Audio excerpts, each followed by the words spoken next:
বলরামপুর মন্মথনাথ বিদ্যা মন্দির স্কুলে উত্তেজনা। অষ্টম শ্রেণীর ছাত্রীকে ধর্ষণের অভিযোগ স্কুলের শিক্ষক তারক দাসের বিরুদ্ধে।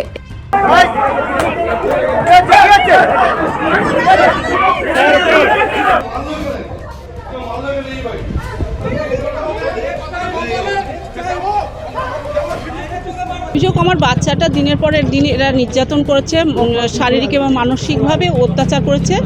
আর অত্যাচার করার পর অত্যাচারে যখন শেষ মুহূর্তে আমি যখন জানতে পেরেছি ব্যাপারটা, জানার পরে আমি যখন বলছি ওদেরকে, ওরা আমার কোনো কিছু টিচার সেই ওটাকে বন্ধ করে দিতে চাইছে, আমাদের মুখ বন্ধ করে দিতে চাইছে। বাচ্চাটাকেও এখানে প্রচণ্ডভাবে মানসিক অত্যাচার করছে।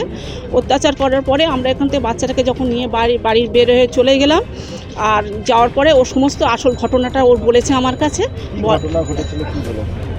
ওর যৌন ইয়ে করেছিল, হ্যাঁ, যৌন নিগ্রহের শিকার হয়েছে আমার বাচ্চাটা।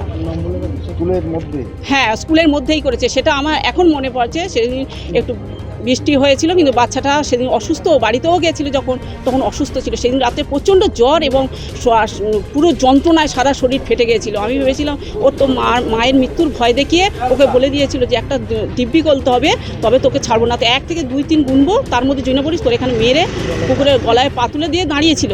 তখন ও 2 গুনেছে, গোনার পরে সাথে সাথে তখন বলছে, স্যার আমি বলছি আমি আজকে দিব্যি দিচ্ছি আমার মায়ের। বললে কিন্তু তোর মা আজকেরই দেখে গিয়ে মরে গেছে। বলে ঠিক আছে, আর মরে গেলে তারপর তোর এখানে খুন করে পুকুরে ফেলে দেবো, আর না যদি না পারি এখানে খুন করতে, নিয়ে এখান থেকে নিয়ে রাজধানীতে তুলে নিয়ে যাব। এই ঘটনাকে কেন্দ্র করে স্কুল চত্বরে ছড়িয়েছে বিশেষ উত্তেজনা। একাধিক শিক্ষক শিক্ষিকাকে মারধরের অভিযোগ ঘটনাস্থলে নরেন্দ্রপুর থানার পুলিশ। বলরামপুর মন্মথনাথ বিদ্যা মন্দিরে শিক্ষক শিক্ষিকাদের মারধর। বহিরাগতদের বিরুদ্ধে অভিযোগ, শিক্ষক ও শিক্ষিকাদের বেধড়ক মারধরের অভিযোগ। পাশাপাশি স্কুলের ভিতরে ভাঙচুরও করা হয় বলে অভিযোগ। কয়েকজন শিক্ষক শিক্ষিকাদের মোবাইল ফোন ভেঙে দেওয়া হয় বলেও জানা গিয়েছে। প্রধান শিক্ষকের মদতে এই মারধরের ঘটনা বলেই অভিযোগ জানিয়েছেন আক্রান্ত শিক্ষক শিক্ষিকারা।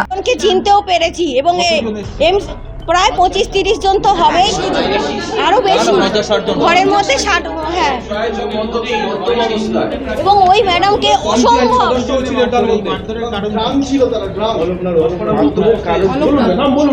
অলোক নাড়ু ছিলেন, হ্যাঁ আমরা দেখতে পেয়েছি।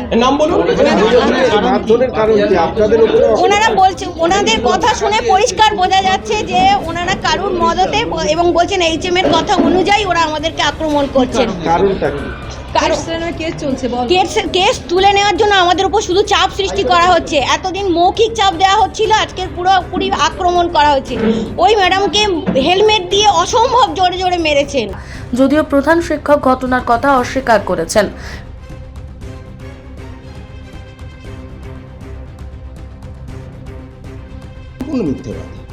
সম্পূর্ণ মিথ্যে কথা। এরা দীর্ঘকাল স্কুলে একটা অরাজকতা তৈরি করার চেষ্টা করছে, যেটা আমি কঠোর এবং কঠিন হস্তে মোকাবিলা করার চেষ্টা করছি। আমার সিনিয়র শিক্ষকরা অবমানিত হচ্ছে, তাদেরকেও আমি বলেছি যে আমাদের স্কুলে যাতে সুনাম ক্ষুণ্ণিত না হয়, আমরা এমন কোনো পদক্ষেপ করব না যে বাইরের লোকের কাছে হাস্যাস্পদ হয়ে যাব। আমরা এতটা মূর্খ নয় স্কুলের সুনাম নষ্ট করে। আর কিছু বালখিল্য যারা, আমি মনে করি শিক্ষকতা করতে গেলে শুধু শিক্ষকতা পেশাটাকে ধরলে হবে না, শিক্ষকতা মানসিকতা থাকা দরকার। সেই শিক্ষকতা মানসিকতা থেকে কারোর বিরুদ্ধে বদনাম করা উচিত।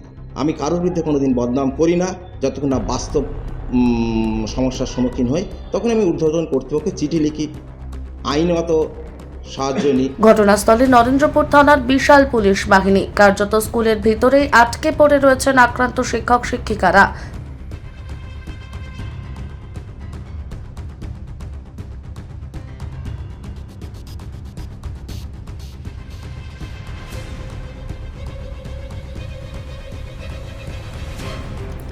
Bureau report, Bengal press TV.